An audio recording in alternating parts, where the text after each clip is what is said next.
கிறிஸ்துவுக்குள் பிரியமானவர்களே, இந்த மனமகிழ்ச்சியான காலை வேளையிலே உங்களை வாழ்த்தி வரவேற்கிறேன். நாம் இன்றைக்கு இரக்கத்தை பற்றி சிந்திக்க இருக்கிறோம். மத்தேயு எழுதின சுவிசேஷம் 5ஆம் அதிகாரம் 7ஆம் வசனம். இரக்கமுள்ளவர்கள் பாக்கியவான்கள், அவர்கள் இரக்கம் பெறுவார்கள். இரக்கமுள்ளவர்கள் பாக்கியவான்கள், இரக்க சிந்தை உள்ளவர்கள் பாக்கியவான்களாய் இருப்பார்கள் என்று வேதம் சொல்கிறது. அவர்கள்தான் என்ன செய்வார்களாம்? இரக்கத்தை பெறுவார்களாம். நீங்கள் யாத்ராகமம் 2ஆம் அதிகாரம் 6ஆம் வசனத்தை வாசிக்கும் பொழுது, அதை திறந்தபோது பிள்ளையை கண்டாள். யார் பிள்ளையை கண்டது? பார்வோன் குமாரத்தி. பிள்ளை அழுதது. அவள் அதன் மேல் இரக்கமுற்று, இது எபிரேய பிள்ளைகளில் ஒன்று என்றாள். அந்த பிள்ளையின் மேல் அவள் என்ன செய்கிறாள்?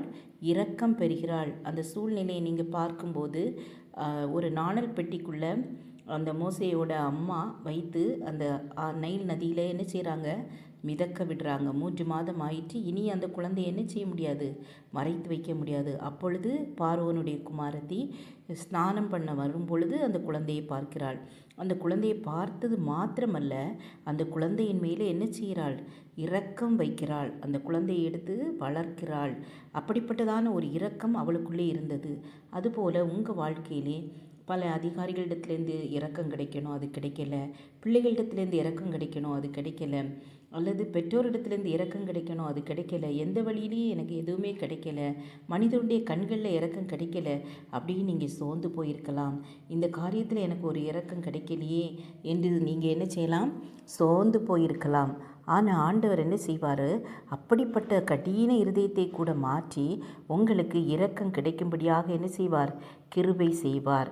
அதே மாதிரி சங்கீதம் 103:4ஆம் வசனத்தை வாசிக்கும் பொழுது, உன் பிராணனை அழிவுக்கு விலக்கி மீட்டு உன்னை கிருபையினாலும் இரக்கங்களினாலும் முடிசூட்டி என்று எழுதப்பட்டுள்ளது. கிருபையினாலும் இரக்கங்களினாலும் அவர் என்ன செய்வாராம்? முடிசூட்டுவாராம்.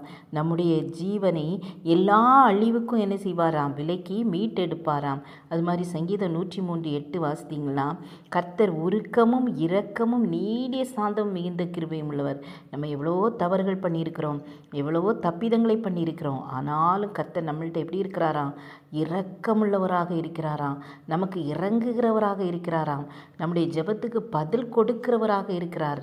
ஆகவே என்ன சூழ்நிலையில் இருந்தாலும் சோர்ந்து போகாமல் அவரிடம் நீங்கள் சொல்லுங்கள், எனக்கு இந்த காரியத்தில் இரக்கம் வேணும், எனக்கு இந்த காரியத்தில் நீங்கள் இரக்கம் செய்யுங்கன்னு சொல்லி நீங்கள் கேட்கும்போது கர்த்தர் அந்த காரியத்திலே உங்களுக்கு என்ன செய்வார்? விடுதலை தருவார். நாம் ஜெபிப்போம். கிருபை இரக்கம் நிறைந்த கர்த்தாவே, அப்பா, நாங்கள் எந்த காரியத்தில் இரக்கம் கிடைக்காமல் இருக்கிறோமோ அந்த காரியத்தில் உங்கள் பிள்ளைங்க யாவரும் இரக்கத்தை பெற்றுக்கொள்ள கர்த்தர் கிருபை செய்யும்படியாய் ஜெபிக்கிறோம். ஒவ்வொருவரையும் ஆசீர்வதித்து வழிநடத்துங்க. இயேசுவின் நாமத்தில் பிதாவே, ஆமீன், ஆமீன். God bless you.